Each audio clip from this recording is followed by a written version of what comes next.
One step subgroup test.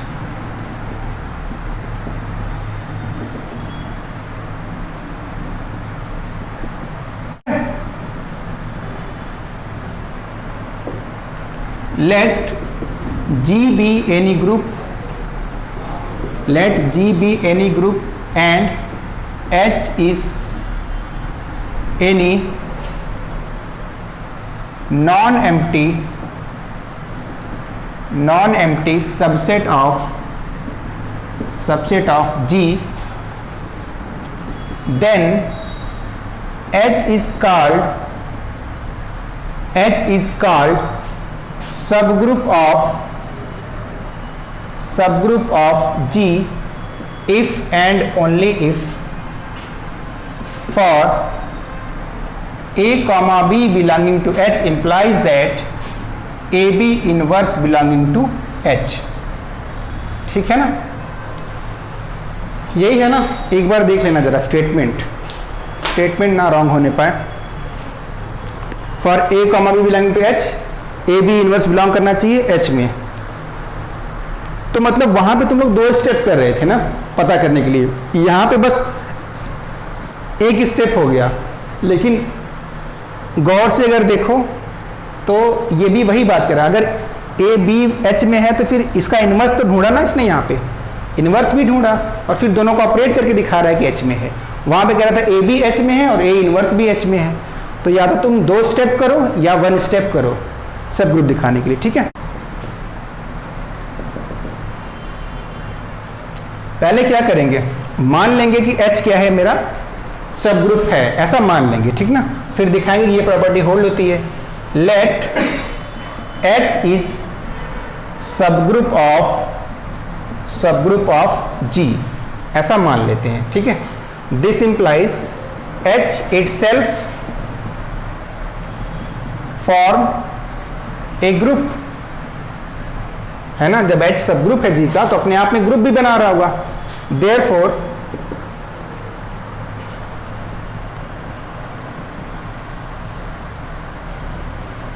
For B belonging to H implies that B inverse belonging to H, कैसे, by inverse property।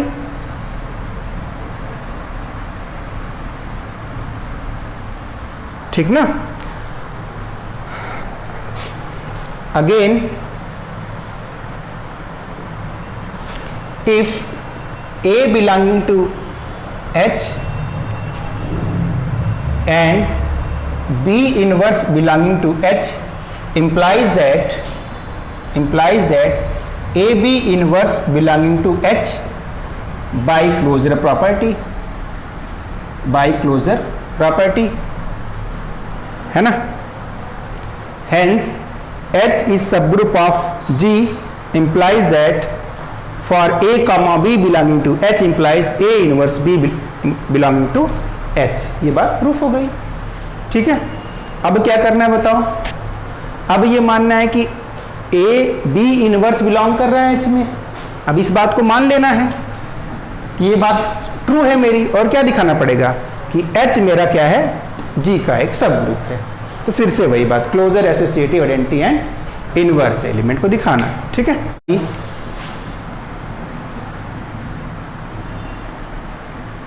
Late for A comma B belonging to H implies that AB inverse belonging to H is hold। ये hold हो रहा है। ठीक है, ऐसा हम मान लेते हैं कि ये बात हमारी होल्ड हो रही है। ठीक है, now we have to prove that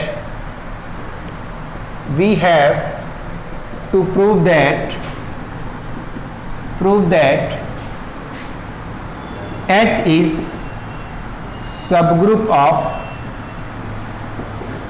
G, H is subgroup of G। For this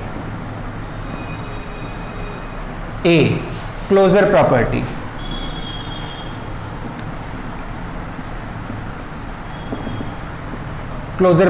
ठीक है। लिखो by given condition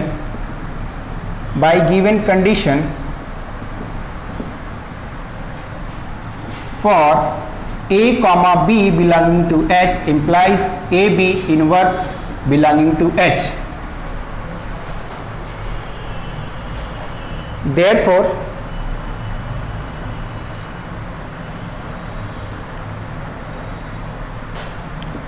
for a comma b inverse belonging to H implies that a b inverse का inverse belonging to H, that is AB belonging to H.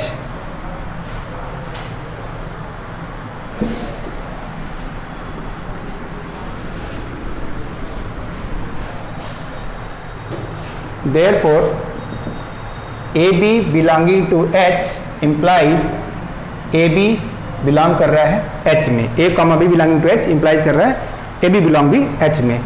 Hence closure property hold. Closure property hold. ठीक है, इसमें कोई doubt है बताओ? अरे ये हमको गिवन है, ये तो गिवन है कि अगर ए बी एच में है तो ए बी इनवर्स भी एच में होगा. अब मैंने इसी बात को दो बार अप्लाई कर दिया तो क्लोजर प्रॉपर्टी होल्ड हो गई. ठीक, अब दूसरा क्या दिखाएं? एसोसिएटिव. एसोसिएटिव के लिए फिर से वही काम करेंगे, तीन एलिमेंट लेंगे एच में, फिर कहाँ बिलोंग करके जी में, तो फिर एसोसिएटिव लॉ होल्ड होता है जी में तो एच में भी होता है एसोसिएटिव लॉ. ठीक है, तो क्या है ए बी बी. ठीक है, associative property. Associative property let, ये तो खुद से भी दिखा सकते हो ये प्रॉपर्टी. ठीक ना, दिखाओ जरा. Let A comma B comma C belonging to H, this implies A comma B comma C belonging to G since H is subset of G and associativity is hold in G. क्यों? Since G is group. इस तरह से भी देखो कह सकते हो बात को. जो पिछला मैंने प्रूफ करा तो कुछ दूसरा स्टेटमेंट दिया था, यहाँ पे कुछ दूसरे तरीके से लिख रहा हूँ. ठीक है, therefore associative law hold in H. ठीक है, identity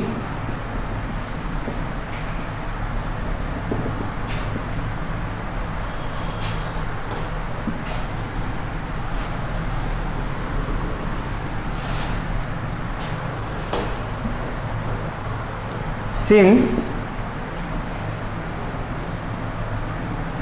A comma B belonging to H implies that AB inverse belonging to H, replace B by A, है ना, replace B by A. Therefore A comma A belonging to H implies that A dot A inverse, जो operation लिखने की जरूरत नहीं है, is equals to identity implies H. Hence identity element exist, identity element exist कर गया. D क्या है?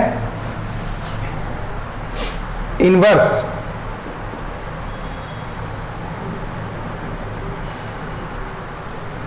इनवर्स प्रॉपर्टी या एग्जिस्टेंस ऑफ इनवर्स. ठीक है, चलो सुनो. Let a belonging to H and identity belonging to H हम लोग ऑलरेडी प्रूव कर चुके हैं. ठीक है, then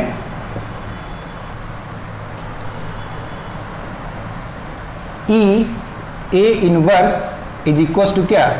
A inverse belonging to H by given property से ही हम कह रहे हैं, ठीक ना, कि भाई दो एलिमेंट हैं, एक एलिमेंट ई है, एक एलिमेंट ए है ना, और ए को मैं क्या बोल रहा हूँ, बी की तरह ट्रीट कर रहा हूँ, है ना, और आइडेंटिटी को ए की तरह ट्रीट कर रहा हूँ। तो मैंने लिखा क्या, आइडेंटिटी ए इनवर्स, यही तो आएगा, वो भी बिलोंग करेगा किसकी को, ए इनवर्स के, और बिलोंग करके एच में। देयरफॉर यहाँ से लो, therefore for all a belonging to H implies a inverse belonging to H, है ना, hence inverse property is hold, hence inverse property is hold, ठीक है ना। हाँ, उस तरह से जैसे मैं सोच रहा था वैसे हो नहीं रहा है, लेकिन मैं सोचूंगा फिर से एक बार, है ना। मैं सोच रहा था कि किसी का इन्वर्स करके फिर उसी में ऑपरेट कर दो तो हो जाए। हाँ, तब तक तो होगा नहीं वो, और बी इंटू बी इनवर्स वो होने वाला नहीं है ना। चलो ठीक है, वैसे भी प्रूफ ये इस तरह से भी लिखा जा सकता है। तो अब क्या लिखेंगे, अब नीचे वाली बातें सारी कहानी लिख लोगे, सिंस या फिर therefore H is a group, आगे लिखो therefore H is a group, ठीक है। नीचे का जो रामायण है वो भी थोड़ा लिख लो तो अच्छा लगेगा ना।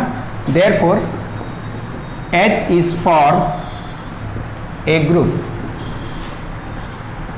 Since H is subset of G and also form a group,